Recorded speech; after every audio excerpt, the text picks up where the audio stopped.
So, after the defence cards and putting the tile in there, there's two cards which can take tiles away or change things around a bit. There's the first one is called the foul card. Now the foul card allows you to flip a goal tile. Now you can only flip a goal tile that is the furthest out, if it's the furthest out tile. So for example, here, because of the defence being played, the goal tile can't be flipped, it's been defended, so it's safe. However, that Costa Rican goal is flippable, so in that case that would just be flipped over, and it's using up a space and you've lost the goal, so it's like a double whammy. Now the danger comes if Brazil had not defended that and the foul is played on Brazil. The 3 is flipped over and a 2 is placed in that spot there, so it's used up 2 spaces and they're 1 goal down. Then if another foul card is played, that would be flipped over and a 1 would be played. And then if another foul card was played, that would be flipped over. So from going from like 4 goals, they've gone just down to the 1 again. Now if there's if for example the 2's on an end, you just replace it with a 1. You don't flip it around, you just like switch off with a 1. If a 3 was on the end, you just switch it with a 2. But the outside goal is unsafe, so it's a good way to play a defence to protect your goals. That's another good use for attacks as well, in that you can put an attack there and it saves the goal, and you've also given yourself half a goal. So that's the foul card. And the last one is the offside.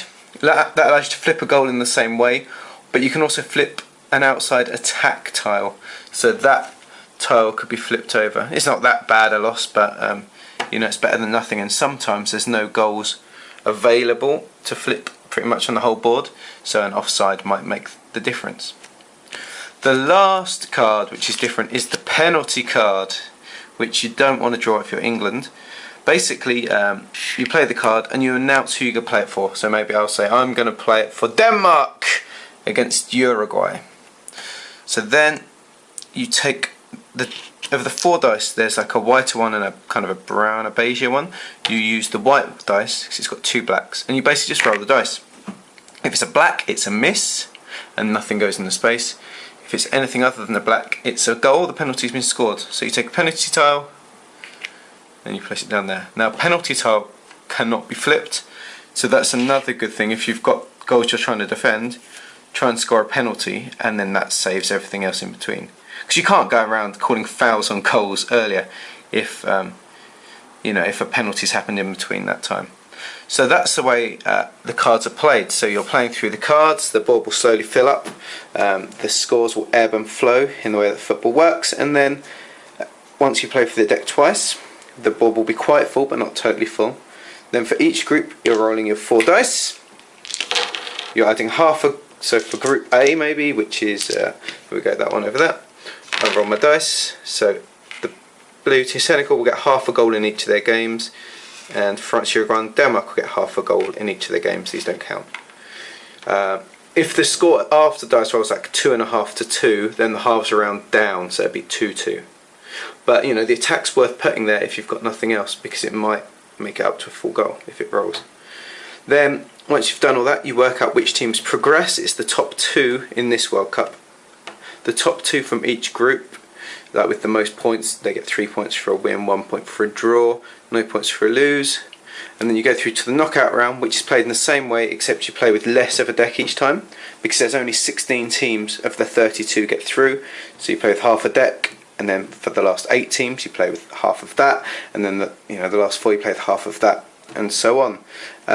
Players do get knocked out, but part of the reason why we choose the seeding on the teams is so that generally people are going to get at least a couple of teams through to the second stage, because this first round takes the meat, like the bulk of the evening, maybe a couple of hours, but then the rest of it is done in like 30 minutes. It's just boom, boom, boom, boom, round, knockout, knockout, knockout, knockout.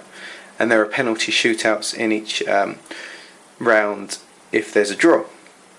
So the tactics of the game is to try and get your team through when you think, but you're trying to do it with its least work as possible, and trying to save the best 3 cards you can in your hand for the next round if you can.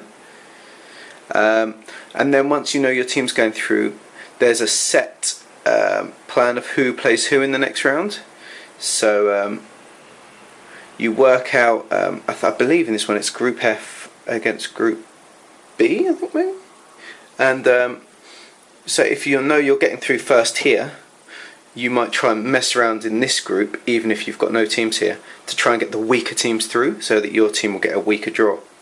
Then in the next round, if you've got 2 teams playing each other, you can purposefully just get the stronger team through. But then your opponents might be trying to get the weaker team through. So that's part of the fun. And whenever I play with my friends, there's a lot of laughing, a lot of joking. It's a game that you play while snacking or drinking. It's not a serious game. There's a lot of strategy to it, but it's fun as well. You're laying down it's all very tight, and then boom, 3 goals, and everyone's like, hey, to Senegal, and then whoever Senegal's playing is like, no, and you're just playing it through, and it gets a real feel of the tournament and the ebb and flow of the games. 1 minute you're winning, and then the next it's been offside and your opposition have scored. Or you think you're going to get Brazil through easily, and then suddenly everyone is playing to help Costa Rica win just to get Brazil out, to make their life easier. So that's the real fun of the game. It really, I think, captures the feel of the game, captures the feel of the World Cup. But at the same time, like, my wife's not a big football fan. She's a Chelsea fan for a start. But she really likes the game. She likes the way it works, and we've played it with people that aren't football fans, and they really enjoy it as well. So while loving football and having a real taste for it helps, I don't think it's a hindrance to not like football, because I still think there's a lot of fun you can get out of the game.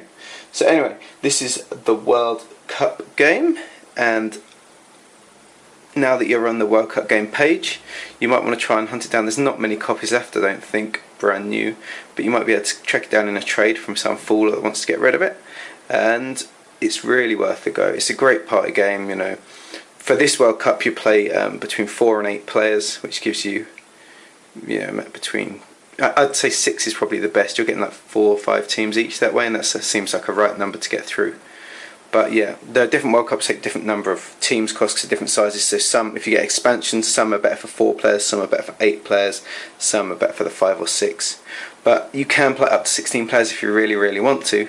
It's just going to be a long time between turns. I reckon 6 is probably the hot point for a 32 team, and maybe 4 players for a slightly smaller tournament. It's well worth getting. I rated it a 10. I didn't want to, because I wanted to just keep 110 rating, but I couldn't do anything but, because every time I go home and I've got friends that want to play it, we play it. It's impossible not to. We organise evenings around it, chill out and play. Great game, World Cup game. Get hold of it as soon as you can.